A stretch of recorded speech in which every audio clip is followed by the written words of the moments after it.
Gila bro, pusing 7 keliling nggak sih zaman sekarang? Pernah dengar pepatah rumput tetangga selalu lebih hijau? Ternyata, pepatah itu tidak selamanya benar. Di saat kita sering silau melihat gedung-gedung tinggi di Kuala Lumpur, ternyata ada retakan besar yang sedang terjadi di tubuh saudara serumpun kita di seberang sana, Sabah dan Sarawak. Dua wilayah kaya raya di Borneo itu kini mulai berteriak lantang. Narasi penyesalan mulai terdengar. Isu pengkhianatan atas janji suci tahun 1963 mulai diungkit kembali. Bayangkan, 95% kekayaan minyak mereka disedot ke pusat. Sementara rakyat lokalnya merasa diperlakukan seperti anak tiri. Kondisi ini kontras sekali dengan semangat Indonesia sentris yang sedang kita bangun. Di mana kita justru memindahkan ibu kota ke Kalimantan demi pemerataan. Apakah benar Malaysia hanyalah proyek kolonial Inggris yang pondasinya rapuh? Dan kenapa ideologi Pancasila kita terbukti jauh lebih sakti dan superior dalam mengikat keberagaman dibanding apa yang terjadi di sana? Di video ini, gua bakal bedah tuntas dinamika panas ini dengan data dan fakta sejarah, bukan untuk mengejek tetangga, tapi untuk bersyukur atas kokohnya NKRI. Tapi sebelum kita bahas, tekan tombol subscribe dan nyalakan loncengnya sekarang juga. Kenapa? Karena wawasan geopolitik yang bikin lu makin cinta tanah air gak akan lu temukan di sekolah manapun. Biar kita pintar bareng, bersatu bareng. Udah, oke kita gas.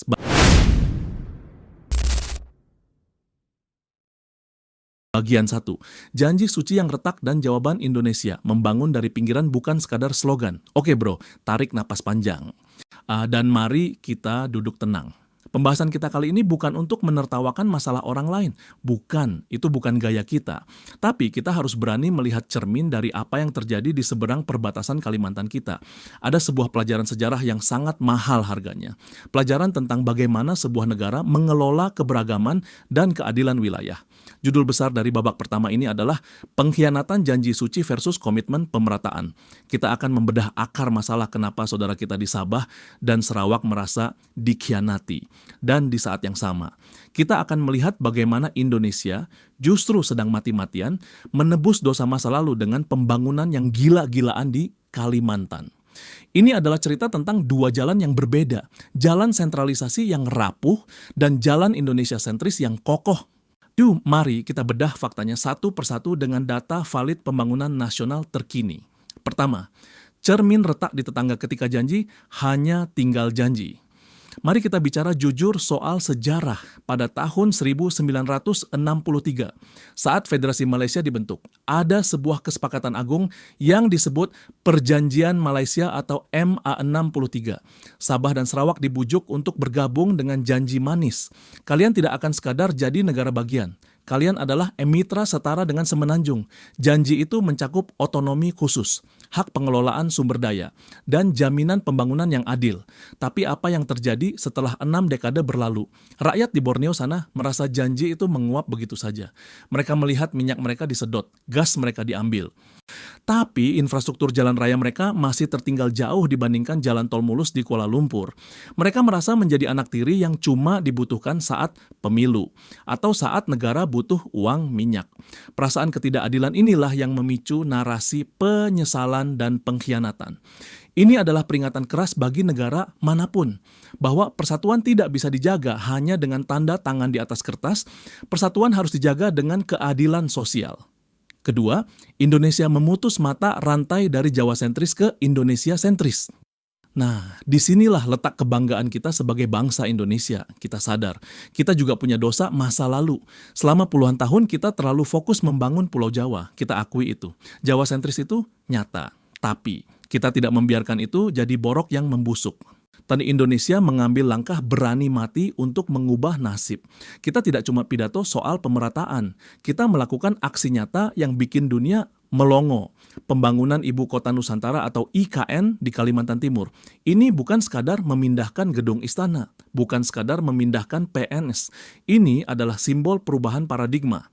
Kita memotong dominasi pembangunan yang selama ini berpusat di Jawa dan melempar jangkar kemajuan tepat di tengah-tengah Indonesia. Data terbaru hingga Mei tahun 2025 menunjukkan keseriusan ini. Realisasi investasi di IKN telah mencapai 65,73 triliun rupiah. Itu uang yang sangat besar, bro. Uang itu berubah menjadi jalan raya, menjadi bendungan air, menjadi rumah sakit, menjadi sekolah internasional. Pemerintah menargetkan IKN menjadi ibu kota politik secara penuh pada tahun 2028. Apa artinya ini bagi rakyat Kalimantan? Artinya mereka bukan lagi penonton di pinggiran. Mereka sekarang adalah tuan rumah di pusat panggung. Inilah jawaban Indonesia atas potensi perpecahan. Kita merangkul saudara kita di luar Jawa dengan pembangunan fisik yang nyata, bukan janji kosong.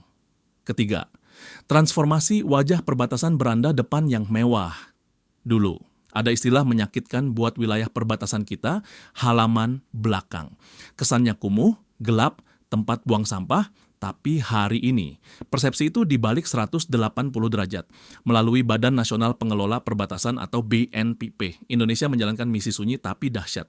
Kita mengubah wajah perbatasan menjadi beranda depan negara yang mewah dan membanggakan. Targetnya jelas, pembangunan di 299 kecamatan lokasi prioritas di 19 provinsi sepanjang tahun 2025 sampai 2029. Salah satu buktinya adalah pembangunan 26 pos lintas batas negara atau PLBN yang modern. Coba lu main ke PLBN Entikong atau PLBN Aruk atau Skau di Papua. Gedungnya megah, arsitekturnya keren, fasilitasnya lengkap, malah kadang lebih bagus pos kita daripada pos negara tetangga. Ini adalah pesan diplomasi yang kuat. Hei tetangga, lihat kami sekarang. Rakyat kami di perbatasan sudah hidup layak, infrastruktur kami sudah rapi. Ini menumbuhkan rasa bangga di dada rakyat perbatasan. Mereka merasa negara hadir, mereka merasa diurus, sehingga tidak ada lagi keinginan untuk melirik tetangga sebelah. Karena rumput di halaman sendiri sekarang sudah jauh lebih hijau dan terawat. Keempat, kekuatan ekonomi melalui hilirisasi nilai tambah buat rakyat. Salah satu keluhan utama saudara kita di Sabah Sarawak adalah kekayaan alam. Mereka diambil mentah-mentah. Indonesia belajar dari situ. Kita tidak mau lagi jadi negara gali lubang jual tanah. Kita menerapkan kebijakan hilirisasi industri yang tegas. Indonesia telah menetapkan 28 komoditas prioritas untuk program hilirisasi, mulai dari nikel, tembaga, bauksit, sampai kelapa sawit dan rumput laut. Komoditas ini haram diekspor mentah, harus diolah di dalam negeri, harus dibangun pabriknya di Kalimantan, di Sulawesi, di Maluku. Dampaknya apa?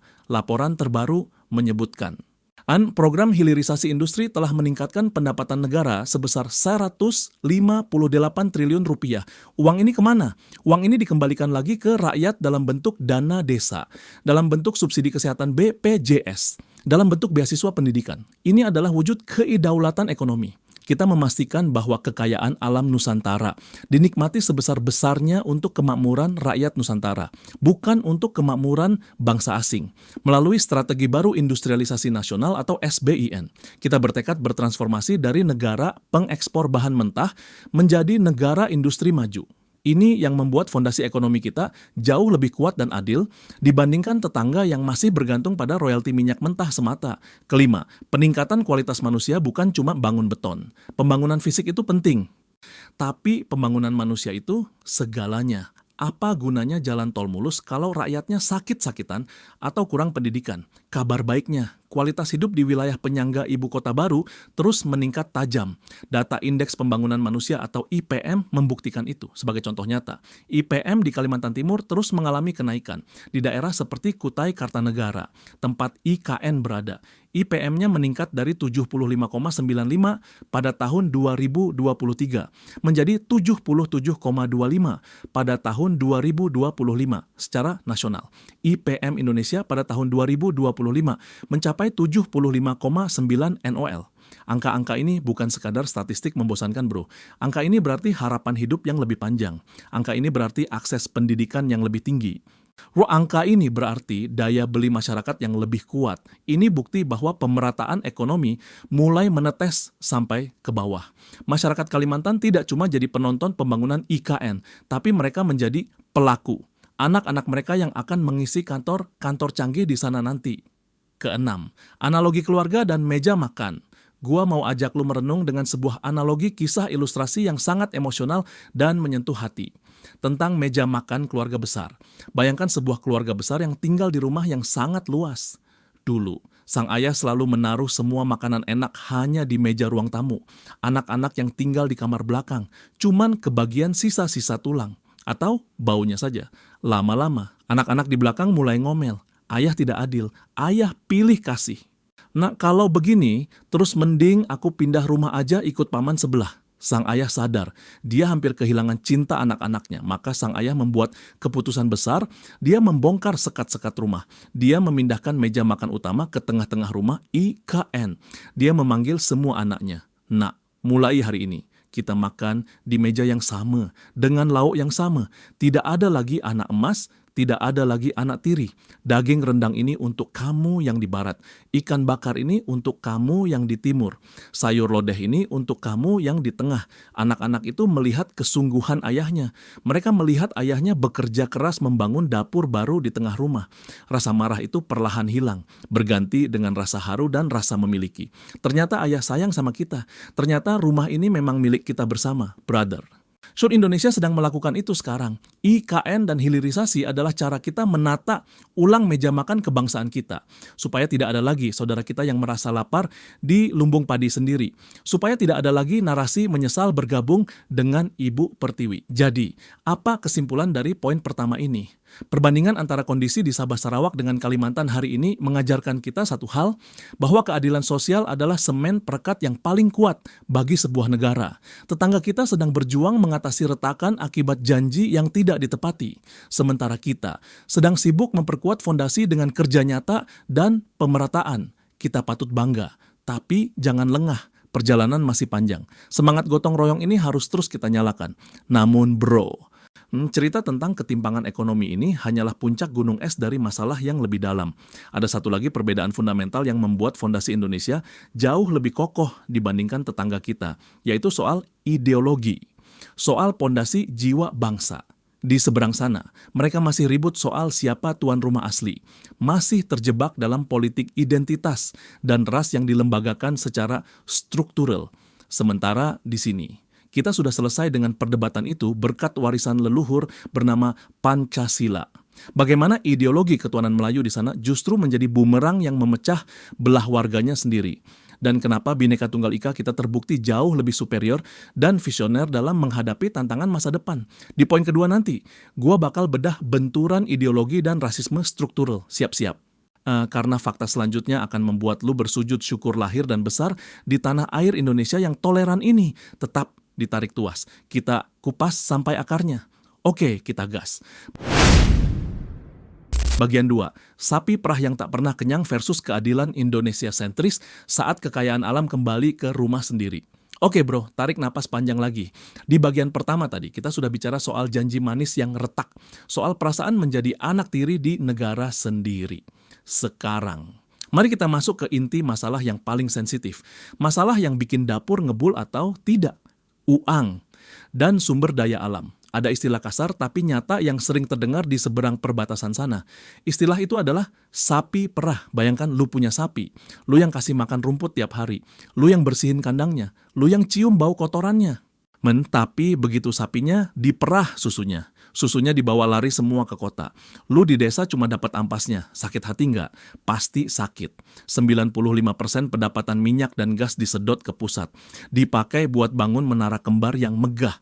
Sementara jalan di kampung penghasil minyak itu masih berlubang. Nah, bercermin dari situ, Indonesia sadar betul bahwa kita tidak boleh mengulangi kesalahan fatal itu. Judul besar dari babak kedua ini adalah paradigma baru dari Jawa sentris menuju Indonesia sentris. Kita akan membedah data-data terbaru yang membuktikan bahwa Indonesia sedang melakukan koreksi sejarah besar-besaran.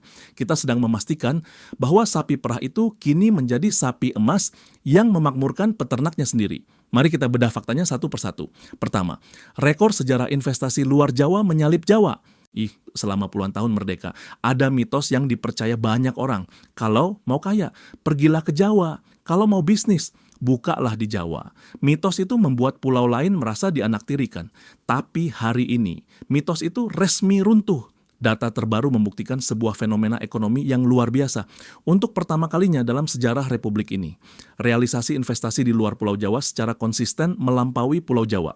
Pada tahun 2024 saja, investasi di luar Jawa mencapai 50,5% dari total realisasi nasional. Angka ini bukan sekadar statistik di atas kertas, bro. Angka ini berarti pabrik-pabrik baru sedang dibangun di Sumatera. Angka ini berarti smelter-smelter raksasa sedang mengepulkan asap di Sulawesi. Angka ini berarti perkebunan modern sedang dibuka di Kalimantan. Pusat pertumbuhan ekonomi baru sedang bermekaran di seluruh Nusantara. Uang tidak lagi cuma berputar di Sudirman Tamrin, Jakarta, tapi berputar di Morowali, di Balikpapan, di Medan, di Makassar. Ini membuktikan bahwa Indonesia sentris bukan cuma jargon kampanye, tapi fakta lapangan yang tak terbantahkan. Kedua, dana bagi hasil yang lebih adil hak daerah penghasil. Salah satu pemicu kecemburuan sosial adalah perasaan bahwa pusat serakah. Menjawab tantangan itu, Indonesia melahirkan aturan main baru yang revolusioner melalui Undang-Undang Nomor 1 Tahun 2022 tentang hubungan keuangan antara pemerintah pusat dan pemerintah daerah atau HKPD. Indonesia menerapkan sistem bagi hasil yang jauh lebih berpihak pada daerah.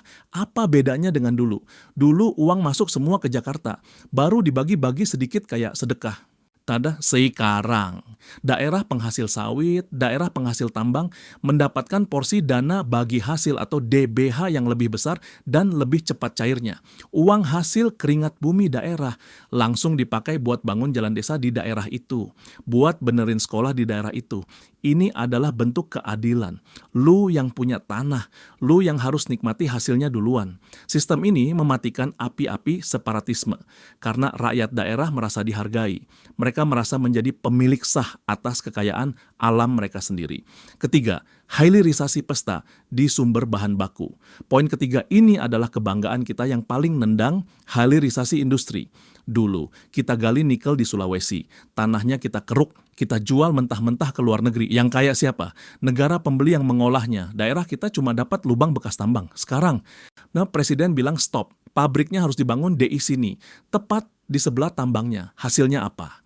Terjadi lonjakan ekonomi daerah yang gila-gilaan. Berkat hilirisasi nikel, pertumbuhan ekonomi di Maluku Utara dan Sulawesi Tengah sempat menyentuh angka di atas 15-20%. Itu angka pertumbuhan ekonomi tertinggi di dunia, bro. Jauh di atas rata-rata nasional yang cuma 5%. Apa artinya buat rakyat lokal? Artinya lapangan kerja terbuka lebar, tukang las lokal laku keras, warung makan di sekitar pabrik ramai, kos-kosan penuh, kekayaan alam diolah di daerah untuk menciptakan kemakmuran bagi putra daerah. Kita tidak lagi mengekspor tanah air, kita mengekspor baterai, kita mengekspor besi tahan karat atau stainless steel. Nilai tambahnya dinikmati di Sulawesi, di Maluku, bukan di Jakarta atau di luar negeri. Sonia keempat, kedaulatan energi di Papua, BBM 1 harga. Bicara soal keadilan, kita harus bicara soal saudara kita di timur di pegunungan Papua dulu. Harga bensin di Jawa cuma 6.000 perak. Di Puncak Jaya Papua bisa 100.000 perak per liter. Itu tidak adil, padahal kita satu bendera. Maka lahirlah kebijakan BBM 1 harga. Pemerintah menugaskan Pertamina untuk mengirim bensin ke puncak gunung, pakai pesawat, pakai truk menembus hutan. Biaya logistiknya mahal sekali. Tapi apakah pemerintah hitung-hitungan untung rugi? Tidak. Negara hadir dengan komitmen moral bahwa saudara kita di pegunungan Papua berhak mendapatkan harga energi yang sama dengan warga di Jakarta. Meskipun negara harus subsidi triliunan rupiah, itu tidak masalah. Karena keadilan sosial bagi seluruh rakyat Indonesia itu tidak bisa diukur dengan kalkulator dagang. Ini adalah bukti bahwa negara menyayangi setiap warganya tanpa pandang bulu, tanpa pandang jarak. Kelima, konektivitas yang memanusiakan bukan sekadar gedung mewah. Kalau tetangga kita bangga dengan gedung pencakar langit tertinggi, kita bangga dengan jalan Trans Papua dan tol Trans Sumatera. Pembangunan infrastruktur Indonesia saat ini bukan tentang kemewahan kosmetik di pusat kota, melainkan tentang konektivitas yang memanusiakan warga di garda terdepan. Jalan Trans Papua yang membelah hutan belantara ribuan kilometer itu. Tujuannya bukan biar mobil Ferrari bisa lewat. Tujuannya supaya mama Papua bisa bawa sayur ke pasar dengan cepat, supaya harga semen turun, supaya anak sekolah tidak perlu jalan kaki 3 hari menembus hutan. Itu adalah investasi kemanusiaan. Begitu juga tol Trans Sumatera, OSI itu menyatukan pasar dari Lampung sampai Aceh, menurunkan biaya logistik, membuat ekonomi Sumatera bergeliat. Kita tidak membangun monumen mati, kita membangun urat nadi kehidupan. Keenam, IKN sebagai katalisator superhub ekonomi baru. Dan puncaknya adalah Ibu Kota Nusantara. Jangan lihat IKN cuma sebagai proyek pindah kantor presiden. Itu pandangan sempit. IKN di Kalimantan dirancang sebagai pusat hubungan super atau superhub ekonomi. Kehadiran IKN bukan untuk menyaingi Jakarta, tapi untuk menjadi mesin pertumbuhan baru yang akan menarik gravitasi ekonomi ke tengah-tengah kepulauan Indonesia. Bayangkan IKN sebagai magnet raksasa. Dengan adanya IKN di tengah, maka Kalimantan akan maju, Sulawesi akan kena imbasnya, Maluku dan Papua akan lebih dekat ke pusat pemerintahan. Jarak tidak lagi menjadi alasan ketertinggalan. Ini adalah strategi jenius untuk menyeimbangkan kapal besar bernama Indonesia agar tidak berat sebelah ke barat. Ketujuh, divestasi Freeport tuan rumah di negeri sendiri. Dan satu lagi bukti kedaulatan yang bikin dada membusung, Freeport. Puluhan tahun emas di Papua dikeruk perusahaan Amerika. Kita cuma dapat royalti kecil dan sisa-sisa. Tapi sekarang 51% saham Freeport sudah milik Indonesia. Keuntungannya masuk ke kas negara dan sebagian besar masuk ke kas daerah Papua. Kita membuktikan bahwa kita mampu menjadi tuan rumah di negeri sendiri. Kita tidak anti asing, tapi kita menuntut porsi yang adil. Kedelapan, analogi kebun warisan dan anak rantau. Gua mau ajak lu merenung dengan sebuah analogi kisah ilustrasi yang sangat emosional dan menyentuh hati tentang kebun mangga warisan ayah. Bayangkan seorang ayah punya kebun mangga yang luas, anak sulungnya si abang tinggal di kota Jawa, anak bungsunya si adik tinggal di desa menjaga kebun itu, luar Jawa. Dulu setiap kali panen, si abang datang pakai truk, mengambil semua mangga hasil panen si adik. Si adik cuma dikasih uang jajan sedikit. Sementara si abang jual mangga itu di kota dan jadi kaya raya, beli mobil, beli rumah bagus. Si adik di desa tetap miskin, rumahnya bocor. Padahal dia yang siram pohonnya tiap hari. Si adik menangis dalam hati, ini kebun kita berdua. Tapi kenapa aku seperti kuli? Tapi sekarang sang ayah membuat aturan baru. Bang, tidak boleh begitu lagi. Mulai sekarang, mangga ini harus dibuat jus dan keripik di desa ini. Pabriknya bangun di sini. Keuntungannya 50% lebih buat si adik benerin rumah dan sekolah anaknya. Si abang tugasnya bantu pasarkan, bukan merampas. Apa yang terjadi? Si adik sekarang tersenyum, rumahnya sudah bagus, anaknya sekolah tinggi, desa itu jadi ramai dan maju. Dan hubungan si abang dan si adik jadi rukun kembali, karena ada rasa adil. Bro, itulah Indonesia hari ini. Kita sedang memperbaiki hubungan persaudaraan ini dengan keadilan. Jadi, apa kesimpulan dari poin kedua ini? Perbedaan nasib antara wilayah pinggiran di negara tetangga dengan di Indonesia semakin nyata. Di sana, mereka masih berjuang menuntut hak otonomi yang dikebiri. Di sini, kita sedang berlari kencang mendistribusikan kue pembangunan ke seluruh pelosok. Dana desa 70 triliun per tahun, otonomi khusus Papua dan Aceh, hilirisasi IKN. Semua itu adalah bukti bahwa NKRI hadir untuk memakmurkan setiap jengkal tanahnya, bukan cuma pusatnya saja. Kita patut bangga, kita sudah berada di jalan yang benar. Jalan yang meratakan keadilan sosial bagi seluruh rakyat Indonesia. Namun bro, pembangunan fisik yang megah dan ekonomi yang merata ini hanyalah satu sisi dari mata uang kebangsaan. Ada sisi lain yang lebih fundamental, yang menjadi perangkat lunak atau software yang menjalankan negara ini, yaitu soal ideologi, soal perekat batin. Di seberang sana, di tetangga kita. Pembangunan fisik mereka mungkin bagus, menara kembarnya tinggi, tapi kenapa masyarakatnya masih terkotak-kotak? Kenapa isu SARA masih sangat sensitif dan mudah meledak? Kenapa politik identitas dan ketuhanan ras tertentu justru menjadi bumerang yang memecah belah persatuan mereka? Dan kenapa Pancasila kita, yang sering kita hafal di upacara bendera, ternyata adalah formula ajaib yang membuat iri banyak negara di dunia. Di poin ketiga nanti, gua bakal bedah benturan ideologi dan rasisme struktural. Siap-siap.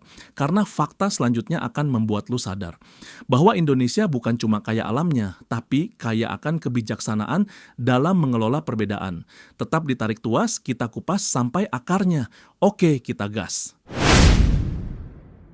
Bagian 3, sejarah yang dipaksakan Inggris versus darah revolusi. Kenapa rumah kita lebih tahan gempa? Oke bro, tarik napas panjang. Dan rasakan detak jantung di dada lu. Di bagian sebelumnya, kita sudah bicara soal uang, soal minyak, soal pembangunan fisik. Tapi sekarang, gua mau ajak lu menyelam lebih dalam ke dasar samudera jiwa bangsa ini. Kenapa Indonesia? Dengan 17.000 pulau, dengan ribuan suku, dengan ratusan bahasa, bisa tetap utuh dan semakin solid. Sementara tetangga kita, yang katanya lebih makmur, yang katanya lebih modern, justru sedang dihantui bayang-bayang keretakan dan penyesalan. Jawabannya bukan pada semen atau aspal, jawabannya ada pada sejarah kelahirannya. Judul besar dari babak ketiga ini adalah sejarah yang dipaksakan versus sejarah yang diperjuangkan. Ini adalah kisah tentang dua jenis rumah. Rumah yang dibangun oleh kontraktor asing dan rumah yang dibangun dengan tetesan darah pemiliknya sendiri. Mari kita bedah kenapa fondasi Indonesia itu sekeras batu karang dan kenapa kita harus bangga setengah mati menjadi anak kandung revolusi. Pertama, identitas bangsa lahir dari api perjuangan bukan hadiah. Fakta sejarah yang paling membedakan kita dengan negara tetangga adalah cara kita lahir, tetangga kita. Malaysia, lahir melalui proses administrasi yang rapi. Lewat meja perundingan di London. Diatur oleh Inggris. Inggris bilang, oke, kalian gabung jadi satu ya. Nanti kami kasih kemerdekaan. Itu ibarat lu dikasih rumah warisan yang sudah jadi. Lu tinggal terima kunci. Lu nggak tahu susahnya ngaduk semen. Lu nggak tahu beratnya angkat batu. Tapi Indonesia, kita berbeda. Kita adalah negara proklamasi. Kita adalah negara revolusioner. Kemerdekaan kita tidak diberikan di atas baki emas oleh Ratu Belanda atau Kaisar Jepang. Tidak, kemerdekaan kita rebut. Kita merobek warna biru pada bendera penjajah, kita meruncingkan bambu, kita bergerilya di hutan-hutan, kita berdiplomasi dengan cerdas di PUBB. Antara tahun 1945 sampai 1949. Itu adalah masa revolusi fisik. Darah orang Aceh tumpah untuk orang Jawa. Darah orang Manado tumpah untuk orang Sumatera. Darah orang Papua mendidih untuk merah putih. Apa akibatnya? Terciptalah ikatan batin atau nasionalisme, kewarganegaraan yang sangat kuat. Kita semua merasa punya saham di republik ini karena kakek buyut kita sama-sama berjuang. Inilah legitimasi revolusi. Kita menolak segala bentuk pemberian kemerdekaan karena kita ingin memastikan bahwa hukum yang berlaku di tanah air adalah hukum yang murni lahir dari kehendak rakyat, bukan warisan yang didikte oleh kekuatan luar. Kedua, integrasi melalui konsensus bukan instruksi kolonial. Ada satu lagi keajaiban Indonesia yang sering bikin sosiolog dunia bingung, namanya Sumpah Pemuda. Tahun 1928, jauh sebelum negara ini ada, jauh sebelum PBB ada. Anak-anak muda dari Jong Java, Jong Sumatera Nenbon, Jong Celebes, Jong Ambon berkumpul di Jakarta. Mereka tidak dipaksa oleh Belanda. Mereka tidak disuruh oleh raja. Mereka datang dengan kesadaran sendiri. Mereka bersumpah, bertumpah darah satu, berbangsa satu, menjunjung bahasa persatuan. Indonesia, ini gila bro. Persatuan Indonesia adalah aspirasi organik dari akar rumput, tumbuh dari bawah ke atas, bukan skenario politik elit atau penjajah. Bandingkan dengan tetangga kita, di mana penggabungan Sabah dan Sarawak terkesan seperti proyek strategis Inggris untuk mengamankan aset mereka di Borneo. Makanya, ketika ada guncangan ekonomi, ikatan di sana mudah goyah karena sejak awal pondasinya adalah transaksi. Sementara di sini, pondasinya adalah sumpah setia. Sumpah itu sakral. Sumpah itu dibawa mati. Ketiga, wawasan Nusantara Laut sebagai pemersatu. Kebanggaan kita selanjutnya adalah bagaimana kita memandang wilayah kita. Dulu, zaman kolonial. Laut di antara pulau-pulau kita dianggap sebagai laut internasional, memisahkan Jawa dan Kalimantan, memisahkan Sumatera dan Sulawesi. Kapal asing bebas warawiri di tengah Laut Jawa, tapi Indonesia punya sosok jenius bernama Juanda Kartawijaya. Tahun 1957, melalui deklarasi de Juanda, Indonesia menggebrak dunia. Kita bilang, tidak. Laut di antara pulau-pulau kami adalah bagian dari kami. Laut adalah pemersatu, bukan pemisah. Dunia menertawakan kita waktu itu. Amerika menolak, Eropa menolak, tapi kita tidak menyerah. Kita berjuang lewat diplomasi mandiri selama berpuluh-puluh tahun. Sampai akhirnya dunia mengakui konsep negara kepulauan atau Archipelagic State dalam UNCLOS tahun 1982. Ini adalah bukti kedaulatan murni. Kita menggambar peta rumah kita sendiri. Kita tidak mau pakai peta buatan penjajah. Inilah wawasan Nusantara. Cara pandang yang melihat tanah dan air sebagai satu kesatuan utuh yang tak terpisahkan. Keempat, Pancasila sebagai titik temu bukan ideologi impor. Kekuatan terbesar fondasi kita ada pada perangkat lunak canggih bernama Pancasila. Banyak negara hancur karena gagal mengelola keberagaman. Uni Soviet bubar, Yugoslavia pecah berdarah-darah. Kenapa Indonesia yang lebih rumit dari mereka bisa bertahan? Karena kita punya Kalimatun Sawa atau titik temu. Pancasila itu bukan ideologi impor, bukan dari barat, bukan dari timur. Pancasila digali dari nilai-nilai luhur asli Nusantara oleh Bung Karno dan para pendiri bangsa. Pancasila mampu merangkul semua golongan.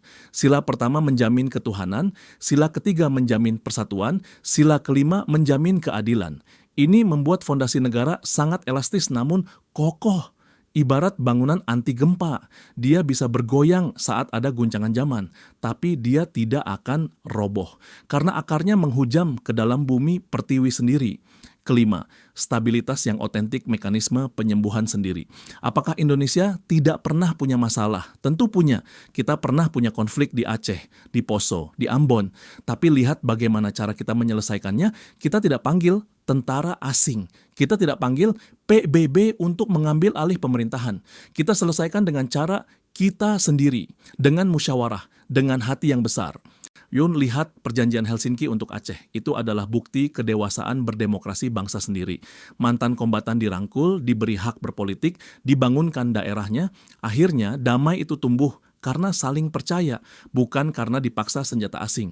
Ini menunjukkan bahwa Indonesia memiliki mekanisme penyembuhan diri sendiri yang sangat kuat. Tubuh yang sehat adalah tubuh yang bisa menyembuhkan lukanya sendiri. Dan Indonesia adalah tubuh yang sangat sehat. Keenam, analogi rumah batu dan rumah kayu. Gua mau ajak lu merenung dengan sebuah analogi kisah ilustrasi yang sangat emosional dan menyentuh hati. Biar lu paham betapa berharganya sejarah perjuangan kita. Bayangkan ada dua rumah di tepi pantai. Rumah pertama adalah rumah kayu indah. Rumah ini dibangunkan oleh seorang tuan tanah kaya raya. Dibangunnya cepat, catnya mengkilap. Perabotannya mewah. Sang tuan tanah bilang, ini rumah buat kamu, tapi kamu harus bayar sewa ya. Dan aturan di rumah ini saya yang buat. Rumah kedua adalah rumah batu sederhana. Rumah ini dibangun oleh seorang ayah dan anak-anaknya. Mereka mengangkut batu kali dari sungai dengan tangan telanjang sampai berdarah-darah. Mereka mengaduk semen di bawah terik matahari. Mereka sering kelaparan saat membangunnya. Tapi setiap batu yang dipasang disertai dengan doa dan harapan. Ini rumah kita, nak, tidak ada yang boleh mengusir kita dari sini. Suatu hari, badai besar datang, rumah kayu indah itu berguncang hebat. Penghuninya saling menyalahkan. Ini salah tuan tanah, kenapa pondasinya jelek? Mereka panik karena mereka tidak tahu cara memperbaikinya. Mereka cuma tahu cara menempatinya. Sementara rumah batu sederhana itu tetap berdiri tegak. Nah, memang ada genteng yang terbang, ada kaca yang pecah. Tapi sang ayah dan anak-anaknya tidak panik. Mereka bergandengan tangan menahan pintu. Tenang, nak, kita yang bangun rumah ini. Kita tahu rumah ini kuat. Nanti kita perbaiki sama-sama. Bro, Indonesia adalah rumah batu itu. Kita mungkin tidak semewah tetangga di awal kemerdekaan, tapi rumah ini adalah hasil keringat kita sendiri. Kita tahu letak setiap batunya, kita tahu kekuatan setiap tiangnya, dan yang paling penting, kita adalah pemilik mutlak rumah ini, bukan penyewa. Jadi, apa kesimpulan dari poin ketiga ini? Masalah yang dihadapi tetangga kita hari ini adalah buah dari sejarah yang dipaksakan. Buah dari kemerdekaan yang diberikan, pondasi mereka rapuh karena tidak ada ikatan emosional yang mendalam antara Sabah, Sarawak, dan Semenanjung selain ikatan transaksional. Sementara kita diikat oleh tali persaudaraan yang ditempa dalam api revolusi. Solidaritas kita organik, diplomasi kita bebas aktif, dan mentalitas kita adalah mentalitas pejuang. Inilah harta warisan yang jauh lebih berharga daripada gedung pencakar langit manapun. Namun bro, tantangan di depan mata bukan cuma soal sejarah masa lalu. Tantangan terbesar di era modern ini adalah soal benturan nilai di tengah masyarakat yang majemuk. Tetangga kita sedang terjebak dalam racun rasisme struktural dan politisasi agama yang akut. Ideologi yang membeda-bedakan warga berdasarkan warna kulit dan keturunan.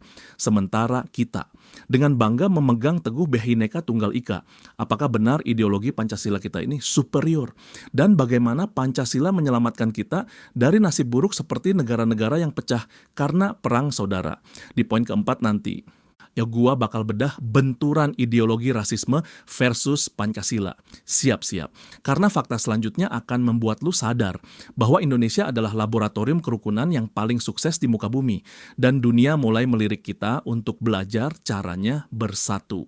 Tetap ditarik tuas, kita kupas sampai akarnya. Oke, kita gas. Bagian 4, benturan ideologi. Saat dunia belajar dari Pancasila kita. Oke bro, tarik napas panjang. Di bagian sebelumnya, kita sudah bicara soal sejarah kelahiran bangsa yang beda nasib. Sekarang, mari kita masuk ke ruang mesin dari sebuah negara. Kalau negara itu ibarat komputer, maka wilayah dan sumber daya alam adalah hardware atau perangkat kerasnya. Tapi, secanggih apapun hardware-nya, kalau software atau sistem operasinya bervirus, maka komputer itu akan sering hang, sering crash, dan akhirnya rusak. Software negara itu bernama ideologi. Di seberang sana, di tetangga kita, software mereka sedang mengalami glitch atau gangguan serius. Mereka sedang bergulat dengan isu rasisme struktural, isu tentang siapa tuan dan siapa hamba, isu yang membuat warganya saling curiga. Sementara di sini, di Indonesia, kita punya software antivirus paling canggih di dunia bernama Pancasila. Judul besar dari babak keempat ini adalah benturan ideologi rasisme versus Pancasila.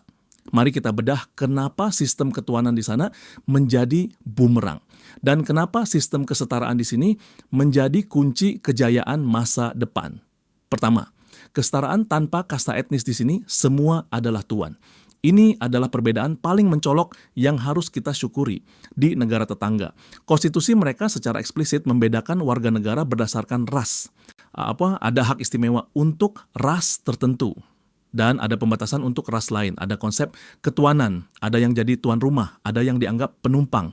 Akibatnya apa? Rakyat di Sabah dan Sarawak yang beragam etnisnya, merasa menjadi warga kelas 2, merasa tidak dihargai. Inilah akar keretakan itu. Tapi lihat Indonesia, kebanggaan nasional kita terletak pada kemampuannya menciptakan sistem kewarganegaraan yang setara. Indonesia tidak mengenal istilah ketuanan berdasarkan ras tertentu dalam konstitusinya. Kita menganut prinsip kewarganegaraan yang setara. Siapapun lu, mau lu orang Jawa, mau lu orang Papua, mau lu orang Dayak, Tionghoa, Bugis, Batak, lu punya kartu tanda penduduk atau KTP yang warnanya sama. Lu punya hak yang sama di mata hukum. Dan lu punya peluang yang sama untuk menduduki jabatan publik tertinggi. Kita pernah punya presiden dari Jawa, presiden dari Sulawesi. Kita punya menteri dari Papua, menteri dari etnis Tionghoa, menteri dari Aceh. Di Indonesia tidak ada kasta etnis. Semua orang adalah tuan di tanah airnya sendiri. Ini yang membuat ikatan persaudaraan kita jauh lebih tulus. Karena kita berteman bukan karena terpaksa oleh aturan, tapi karena kita merasa setara. Kedua, indeks persepsi keberagaman ketahanan warung kopi. Mungkin ada yang nyinyir. Itu kan teori Pancasila. Prakteknya masih ada kok gesekan. Oke, gesekan kecil pasti ada, namanya juga keluarga besar. Piring sama sendok aja bisa beradu. Tapi mari kita bicara data. Berdasarkan data dari Kementerian Agama Republik Indonesia, Indeks Kerukunan Umat Beragama atau KUB Indonesia pada tahun 2024 berada pada skor 76,47. Angka ini masuk kategori tinggi. Apa artinya? Artinya, meskipun para politisi sering mencoba menggoreng isu agama atau suku buat cari suara, ternyata di tingkat akar rumput, di tingkat rakyat jelata, masyarakat Indonesia memiliki daya tahan atau resiliensi yang luar biasa. Coba lu lihat di warung kopi, si Batak lagi main catur sama si Jawa, si Padang lagi ngelayanin si Ambon beli nasi, mereka ketawa ketiwi. Nggak ada yang bahas, lu agama apa? Lu pribumi atau bukan? Nggak ada bro, yang mereka bahas adalah kapan harga beras turun, atau siapa menang bola semalam. Inilah kekuatan sejati Indonesia.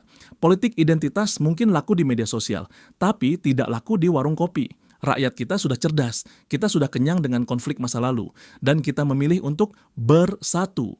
Ketiga, Bhinneka Tunggal Ika inklusivitas yang sudah final.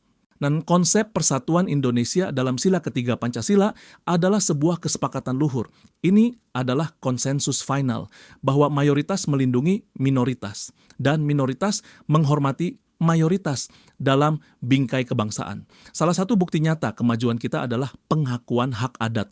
Dulu, masyarakat adat sering tergusur, tapi sekarang Indonesia secara hukum mengakui keberadaan masyarakat hukum adat melalui berbagai peraturan daerah dan pengakuan hutan adat. Ini penting banget bro, terutama buat saudara kita di Kalimantan dan Papua. Negara hadir dan bilang, ini hutan nenek moyang kalian. Silakan kalian kelola dengan kearifan lokal kalian. Ini adalah bentuk penghormatan negara terhadap pluralisme budaya yang nyata. Kita tidak memaksa orang Dayak jadi orang Jawa. Kita tidak memaksa orang Papua jadi orang Jakarta. Ya, kita membiarkan mereka tumbuh dengan identitas asli mereka, tapi hatinya tetap merah putih. Inilah Bhinneka Tunggal Ika yang sesungguhnya. Berbeda-beda tapi tetap satu jua, bukan dipaksa menjadi sama. Keempat, moderasi beragama sebagai kekuatan lunak guru bagi dunia. Kalau dulu kita sering belajar demokrasi dari barat, sekarang terbalik bro, dunia yang belajar dari kita. Lihat kondisi dunia sekarang. Eropa sedang pusing dengan Islamofobia dan rasisme imigran. Timur Tengah sering bergejolak karena konflik sektarian, India tegang karena isu agama. Di tengah kekacauan itu, dunia menoleh ke Indonesia. Kok bisa ya? Negara dengan penduduk muslim terbesar di dunia. Tapi ada Bali yang Hindunya kuat. Ada Manado yang Kristennya kuat, dan mereka damai-damai aja. Indonesia kini menjadi rujukan dunia dalam hal moderasi beragama. Di kepemimpinan Indonesia dalam forum-forum internasional, seperti R20 atau Religious 20 saat G20 kemarin, menunjukkan bahwa Pancasila dianggap sebagai solusi dunia. Para pemimpin agama dunia datang ke Bali, datang ke Jawa, dan mereka kagum. Mereka melihat Masjid Istiqlal dan Gereja Katedral Jakarta berhadap-hadapan dan berbagi tempat parkir saat hari raya. Itu pemandangan yang mahal dan langka di negara lain. Pancasila kita bukan lagi sekadar ideologi lokal. Pancasila adalah ideologi kualitas ekspor yang bisa menyelamatkan dunia dari perpecahan. Kelima, analogi pesta mewah dan tumpengan rakyat. Gua mau ajak lu merenung dengan sebuah analogi kisah ilustrasi yang sangat emosional dan menyentuh hati. Biar lu paham bedanya sistem kita dengan tetangga. Bayangkan ada dua jenis pesta. Pesta pertama adalah jamuan makan malam eksklusif model tetangga. Di pesta ini, tamu-tamunya dipisahkan berdasarkan warna baju. Yang baju merah duduk di meja VIP, makan daging steak. Yang baju biru duduk di meja belakang, makan nasi kotak. Yang baju kuning cuma boleh berdiri di teras. Tuan rumah bilang, ini aturan rumah saya. Baju merah adalah tuan di sini. Suasananya tegang. Yang baju biru dan kuning makan sambil menahan marah. Mereka merasa tidak dihargai. Pesta itu mewah, tapi tidak ada kehangatan. Pesta kedua adalah tumpengan rakyat model Indonesia atau Pancasila. Di pesta ini, tidak ada meja VIP, semua duduk lesehan di atas tikar yang sama. Makanannya adalah tumpeng, ada nasi kuning di tengah, si Padang bawa rendang, si Manado bawa ayam rica, si Jawa bawa gudeg, si Bali bawa sate lilit. Semua lauk itu dicampur dalam satu piring. Apa rasanya? Rasanya jadi lebih enak dan lebih kaya daripada dimakan sendiri-sendiri. Pedasnya rica, ketemu manisnya gudeg. Menciptakan harmoni rasa yang meledak di mulut. Orang-orang makan sambil tertawa.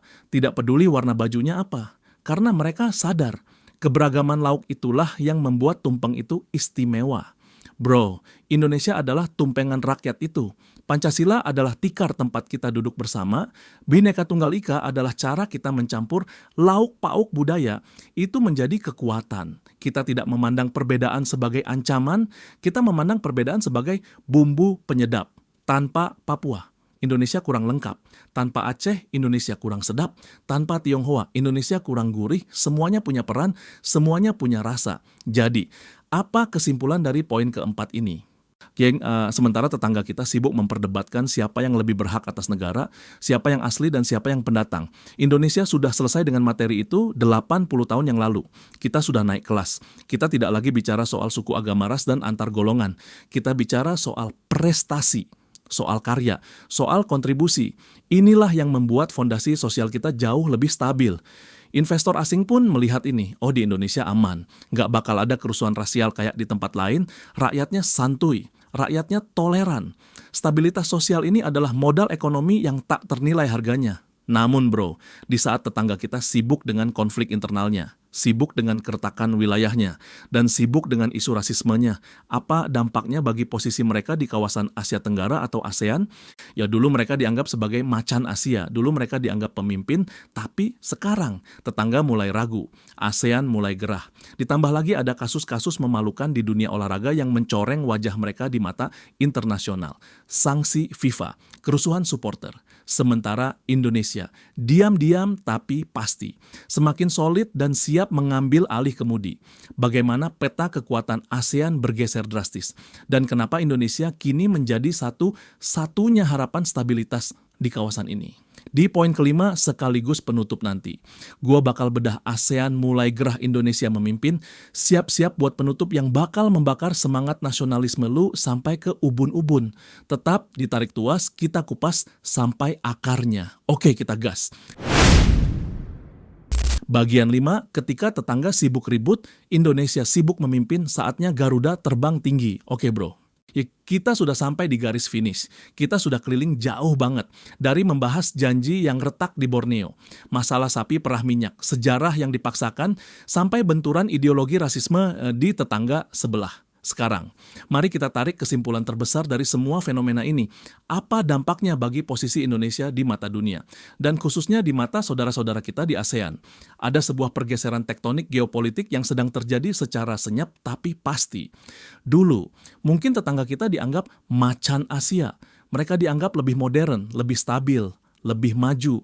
Tapi hari ini, narasi itu berbalik 180 derajat di saat tetangga kita sibuk dengan konflik internal dan instabilitas politik yang tak berujung. Indonesia justru muncul sebagai jangkar stabilitas.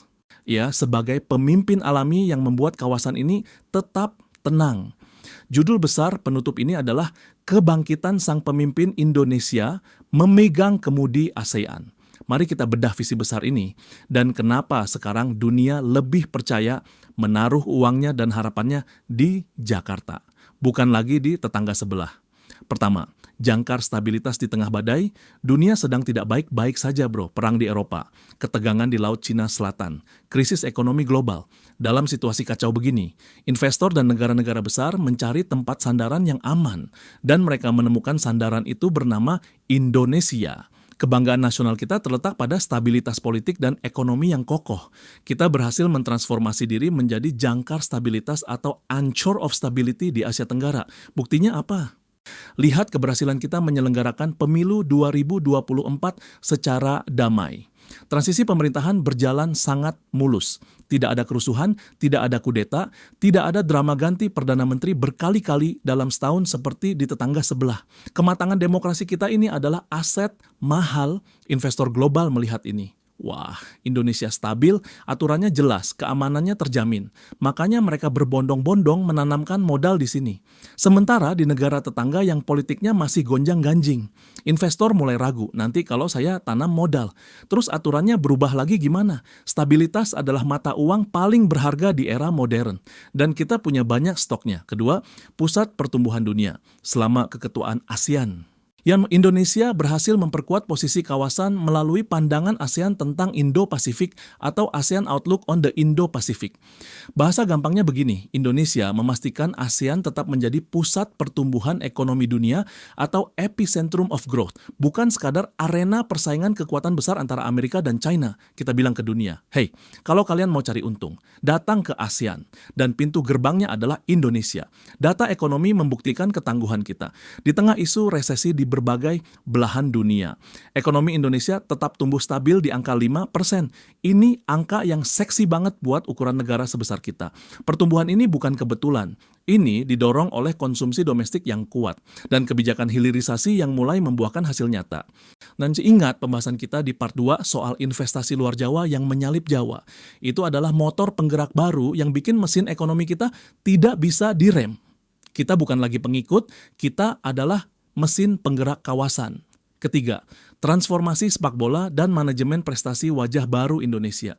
Mungkin lu bertanya, Bang, apa hubungannya bola sama kemajuan negara? Bro, olahraga adalah cermin manajemen sebuah bangsa. Kalau olahraganya semrawut, biasanya negaranya juga semrawut. Kalau olahraganya maju, berarti manajemen negaranya mulai beres. Lihat transformasi sepak bola kita di bawah PSSI. Indonesia menjadi sorotan dunia, bukan karena kerusuhan lagi, tapi karena manajemen tim nasional yang semakin profesional. Berdasarkan data FIFA per akhir 2024 dan awal 2025, Indonesia menjadi salah satu negara dengan kenaikan peringkat FIFA paling pesat di dunia. Kita bisa mengimbangi tim-tim raksasa Asia. Kita punya pemain diaspora yang bangga membela merah putih. Ini simbol bahwa kita mulai bekerja dengan ilmu pengetahuan, dengan strategi. Bukan cuma modal semangat kosong. Bandingkan dengan tetangga kita yang justru terkena sanksi atau prestasi olahraganya merosot karena masalah internal. Dunia melihat ini. Gila, Indonesia serius berbenah dari level bola sampai level negara. Belum lagi keberhasilan kita menyelenggarakan ajang kelas dunia. Piala Dunia U17, MotoGP Mandalika, F1 Powerboat di Danau Toba. Semua berjalan sukses. Tamu-tamu asing puas. Ini menunjukkan bahwa infrastruktur dan kemampuan manajerial bangsa kita telah berada di level elit global. Kita sudah pantas duduk sejajar dengan negara-negara maju. Keempat, diplomasi berwibawa pembangun jembatan. Di panggung diplomasi, Indonesia konsisten memainkan peran sebagai pembangun jembatan atau bridge builder. Ketika ada konflik internasional, suara Indonesia ditunggu. Kita tidak emosional, kita tidak memihak membabi buta. Kita menjadi penengah yang adil. Ini memperkuat citra kita sebagai pemimpin alami atau natural leader di Asia Tenggara. Negara-negara ASEAN lain secara tidak sadar menginduk pada sikap Indonesia. Kalau Indonesia bilang A, biasanya yang lain ikut A. Kenapa? Karena mereka tahu Indonesia tidak punya ambisi jahat. Indonesia merangkul, Indonesia mengayomi. Kita adalah abang paling tua yang bijaksana di kawasan ini. Kelima, soliditas TNI Polri dan ketahanan nasional. Dan tentu saja, semua kemajuan ekonomi dan diplomasi ini tidak akan ada gunanya kalau keamanan dalam negeri jebol. Kekuatan Indonesia adalah kemampuan untuk tetap bersatu di tengah keberagaman yang masif. Sinergi antara TNI dan Polri dalam menjaga kedaulatan wilayah sangat solid, khususnya di daerah perbatasan dan zona ekonomi eksklusif. Kita pastikan tidak ada yang berani mengganggu kapal-kapal nelayan kita, tidak ada yang berani menggeser patok perbatasan kita. Pembangunan nasional berjalan tanpa gangguan keamanan yang berarti. Bandingkan dengan negara lain yang masih sibuk dengan pemberontakan separatis atau kudeta militer.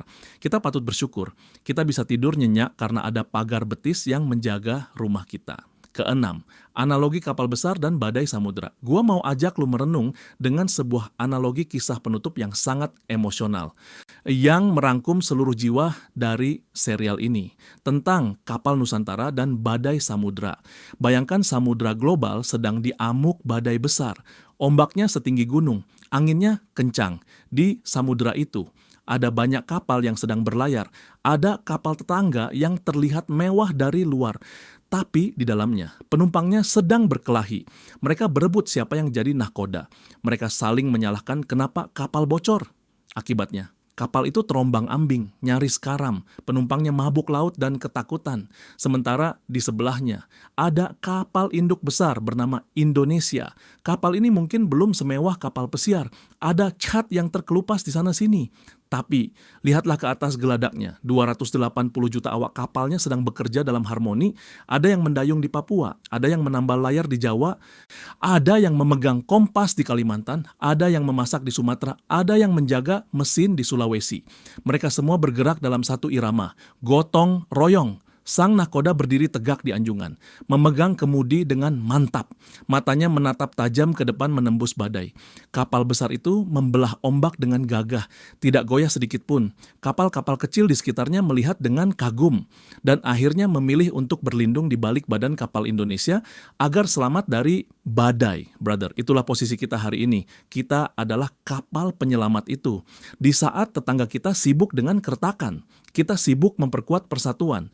Di saat mereka sibuk mencari kesalahan, kita sibuk membangun masa depan. Rangkuman, oke saudara sebangsa, perjalanan panjang kita membedah topik Malaysia retak versus Indonesia.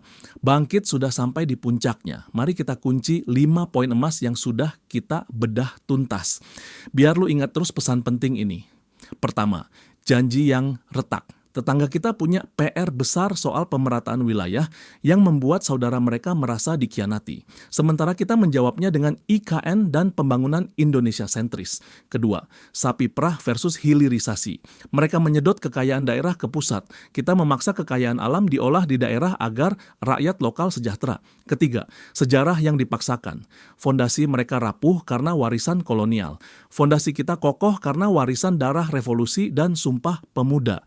Keempat, rasisme versus Pancasila.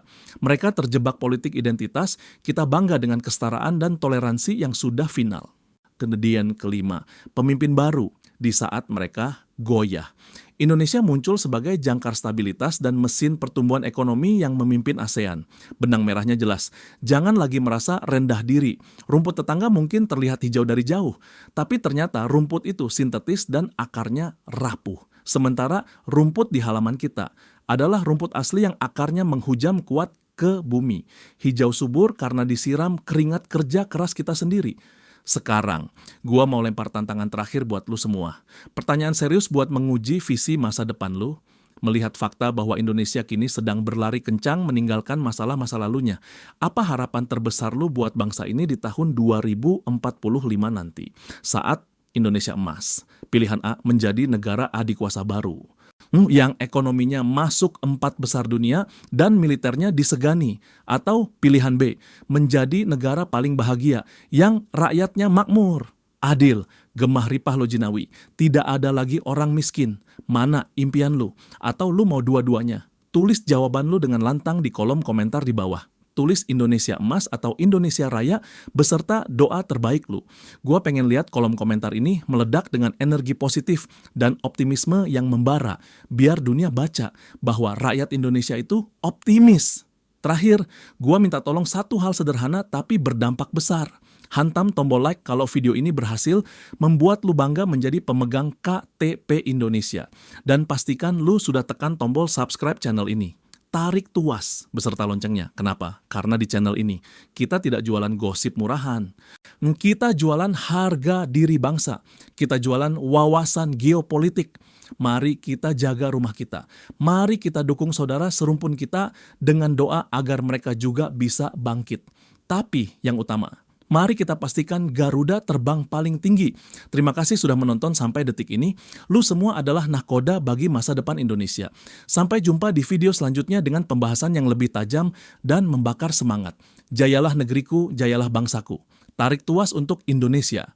You are in control, cabut disclaimer. Video ini adalah analisis geopolitik dan perbandingan pembangunan berdasarkan data Badan Pusat Statistik, Kementerian Investasi, FIFA, Sekretariat ASEAN, dan berbagai sumber berita terpercaya hingga tahun 2026. Narasi yang dibangun bertujuan untuk edukasi wawasan kebangsaan dan rasa syukur atas pencapaian pembangunan nasional. Tidak bermaksud merendahkan kedaulatan negara lain, melainkan sebagai studi komparatif untuk pembelajaran bersama.